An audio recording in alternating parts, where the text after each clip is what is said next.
Welcome back. Now, this week's been notable in business for two landmark developments. Retail baron Gerry Harvey calling for tax imposts on online retailers as his bricks and mortar business looks ever vulnerable to cyber vulture competitors. Fairfax, meanwhile, out preaching a message of further integrating its online offerings with the hard copy version that no longer looks so faithful. The question being, too little, too late. Suresh Sood running the most popular social media marketing course in the Southern Hemisphere, with over 700 executives who attend his course at the University of Technology in Sydney, and joins me now. A warm welcome to you. It's intriguing, this conundrum of just how you shift into a different mentality when so much investment over so many years goes the way of bricks and mortar. To call time on that, to believe that fads in the online world are anything but that. How do you look ahead, Suresh, and say, yes, these trends will stick? Okay. The most important aspect is the trend we're talking about in terms of social media, Facebook and so forth. It's here today. There's more than 500 million people online on Facebook alone. Right. So within Australia, we can access 10 million people. That's here today. We're building a generation of, if you like, gamers who don't want to do anything but stay indoors. And they're here now. Is it a given that they will be here to stay, though? Will there not be almost this cyclical turn of the tide like there is in so many other sectors? Why is this one different? Okay, this one's different because, firstly, social media itself, if we take the media component, it's a revolution. Right. It's nothing like it has existed before. It's a revolution since Caxton's printing press. The way in which we can consume information, use new devices, discover new deals, for instance, online, for consumers to go online and to save up to 90% on a deal that's just on their doorstep. And yet, you know, you travel the world and you go into, let's take a Waterstones in London, a big bookshop in Piccadilly, and you see the books stacked up to almost to the rooftop there, telling me that some out there in business don't buy this idea that it will all be down to that, okay, that we'll say goodbye to paper, for instance. Okay. Look, there'll be a hybrid world for situations where we're comfortable with paper. But this is like the CD shop. There is no longer a record shop that we typically go to listen to music. It happened overnight. This is the extinction of a business or businesses. So, okay, because you were saying that there will be a home for some offerings, acknowledging that, for instance, books, there will be an appetite out for them. So, but then when you say there will be an extinction of some businesses, okay, how do you differentiate?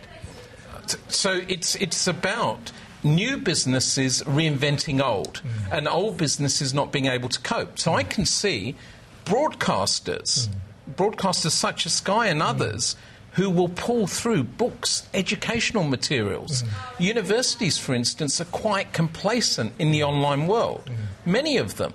So if you have a broadcasting company that steps in, for instance, we're talking about social media at this stage and education, imagine after this program for executives to be able to access that material. Yeah. So we're talking about reinventing businesses in ways that we never thought possible before. I suppose a lot of the concern would be, though, still that this is not a secure environment. We like to think of HTTPS as being our mainstay security firewall, call it what you will, but still you think about those people who never leave their bedrooms concocting ever more illicit ways of cracking the uncrackable. Until we get rid of that, why would we have the confidence to put all our store in it? Okay, so it's interesting. It's not only bedrooms. We've got people sitting in internet cafes in Russia and Nigeria, etc. Absolutely, the best brains in the world. However, technology is continually changing. For instance, we can use our mobile phone to authenticate where we actually are. So a merchant can check where I physically am I who I say I am? And frankly, you can use biometrics. And all of this technology is here, but sadly, certainly not being fully embraced, and we are seeing movement towards it. But certainly the environments today are secure. You don't necessarily need to part with any cash or any monies until you've received the goods and so forth. So, look, these environments are very good. For deal making, basically merchants can take money from consumers and prior to shipment feel quite comfortable, and vice versa. What will be, though, that catalyst to get conventional bricks and mortar businesses sort of away from an obsessive focus on that? Because at the moment they seem to be dabbling. They seem to be coming online with some of their catalogues, but they're only half-baked. You don't get the full suite of products as you see in store. There's not a real-time inventory. Who's steering this in the right direction? Who's grabbing a march at everyone else? Okay. So what we are seeing is, and we're looking at it from a local perspective, we're very backward. I've got to say, because of, I guess, the monopolisation of much of retailing, and I guess the lack of, in some cases, choice or value for money, if we look at it purely from an Australian perspective, we've basically been handicapped. From a global perspective, you clearly have the likes of Amazon and others, but now new players, Hop Shop Go, for instance, out of Singapore. You can ship any item you want to purchase, whether it be fashion, whatever items from the United States at reasonably discounted prices. Right now, today, and that's all available here. So there is a complacency. There's a complacency to have been reliant on the bricks and mortar, and we heard that through the midweek results that came through, the despondency. Yet, we have retailing going online, new players. There's Kogan, Brown Box kind of is really... not really got to grips fully. And there are industries like wine, for instance. There's a site called Booze Monkey, which is totally dedicated to social networking. So what doesn't work in that space? What's been tried and what's been deemed to be perhaps even too big an item to really work through that whole social networking system successfully? Okay. So what doesn't work is actually traditional products like milk. Typically, these style of products, we're not really looking for information content. So what really works is where, for instance, if I wish to purchase a television, I want to share information with you as my friend. I'd like to understand if you can recommend that television or whether you'll recommend an alternative option. That's why the online environment has taken off so significantly, because of this recommendation capability. What about things that go viral, though, that campaigns that suddenly find themselves snowballing and people cling on to those? They do actually develop a trustworthy factor when, in fact, they may not have that whole manner of them about themselves at all. They've just sort of morphed into the believable and the credible from being quite a fringe item. How do you discern? The only way a consumer can discern is by going to a friend or a recommender. But if you suddenly have these great offers and great opportunities suddenly appear without taking into account a recommendation, you're absolutely spot on. So trust has to be placed somewhere. So either in a well-known brand name or in your network or your social network, which is why Facebook has been embraced so strongly. Do you think the whole payment as well, the trend in that direction when it comes to trusted sources, is something that can be ultimately sold to the public? Or because you look at two different markets, you look at The Guardian in the UK, which is one of the most widely read news websites that doesn't charge and has managed to successfully still make money for the company, the Guardian Media Group. How do you determine at what point you put up the barricades and say, well, this is a privilege, not a right? This is a very difficult question, and at the moment, for the next few years, we're going to see a lot of experimentation taking place. Bring up a paywall, take one down, etc. The real challenge, though, if we go to the heart of news, is, and I'm going to use Australia as an example, Australians, as an average, spend far more time on Facebook than most other countries. Something like, we would spend over 7 hours per month. That's eating out of time from somewhere, eating out of time from news. Why is this important, and why is it important in the context of news? Because this is about social news.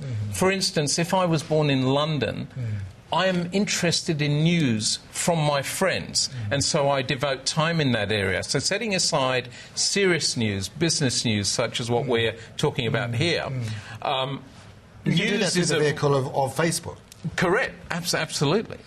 But ultimately, it's often just going to be second-hand hearsay.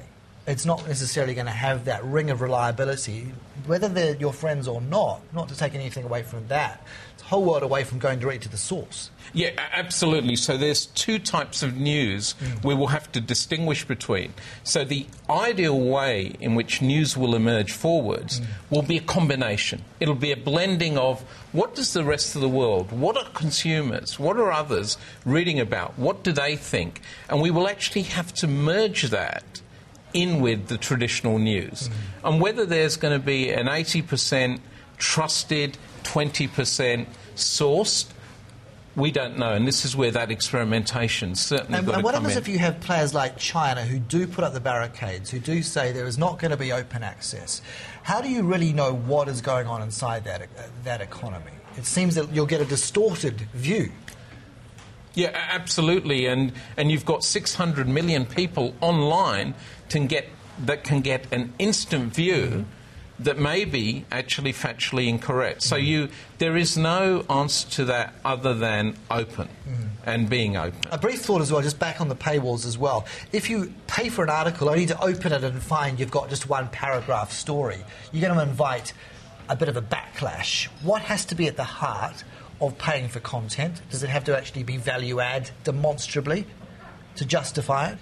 Okay, I think this hasn't changed since the time of Julius Reuters, in reality, from sending pigeons. That basically, if that news is available to me at the right moment and ahead of what the value that it places on others, i.e. it's more valuable to me, whether it's personal or whether it's business, that's what will count.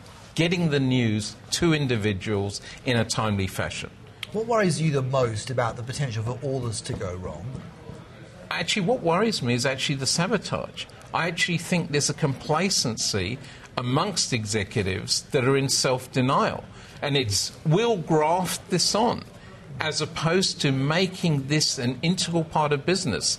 The fact that we're talking about social and online here today, I would hope in a year's time, social and online is not discussed. It's integral to business. So that's really what keeps me awake at night and why I work with educating execs. Come back inside 12 months. Let's see how it's all evolving. Right. Appreciate it. Thanks very much. Dr. Suresh Sood there, of course, advisor of online communities and storytelling researcher at the University of Technology, Sydney. And that is the show. We'll see you next week.